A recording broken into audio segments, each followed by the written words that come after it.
So at last, President Donald Trump has admitted that he lost the November 2020 US presidential elections, although he has also indicated that he will not attend the inauguration of his successor, Joseph Biden Jr., and probably it is wiser for him not to attend the inauguration of a man whom he has so much vilified lately. But it took 5 lives lost, including that of a police officer who died of his injuries, roughly one day after the riot on Capitol Hill in Washington, D.C., United States, when over 50 demonstrators were able to break into the congressional building. And finally, US Vice President Mike Pence had to call in the National Guard to restore order.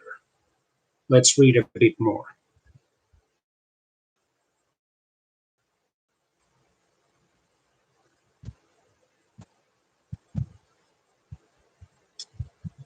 So I'm trying to get to that website.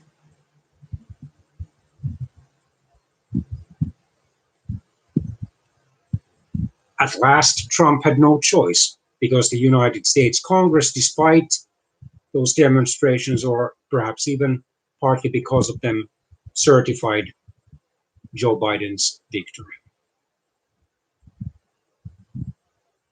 There is talk of the passage of a symbolic impeachment resolution by the US House of Representatives. Of course, since 2 weeks, I don't honestly believe that he can be removed from office anymore. And Vice President Pence has refused to invoke the 25th Amendment, which would involve his and the cabinet's declaration and the Congress's confirmation that President Trump is incompetent to serve. There will be an orderly transition on the 20th January. He released a statement shortly after the US Congress pronounced its verdict.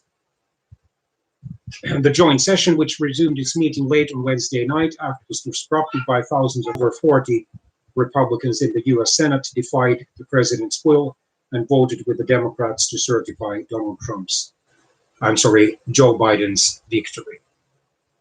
Many Republicans and cabinet officials have even demanded the impeachment of President Trump or then his declaration of incompetence, because he had initially encouraged his supporters to head to the Capitol and claimed to call it election violence. But let's see what will happen to him once he becomes a private citizen again at noon, Washington time on January the 20th, 2021.